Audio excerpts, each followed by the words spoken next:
Sakniki kula buka sisan sing dadekke sampeyan iso ketonto kaya ngoten niku mergo kula sing ngomong. Kowe omong wi.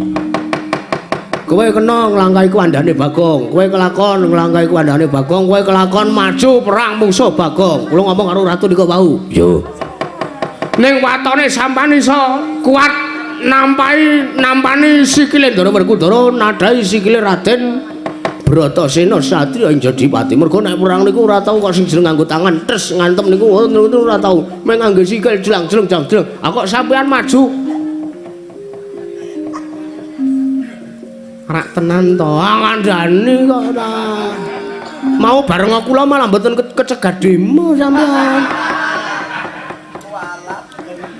Iya ya Pak, kok enggak.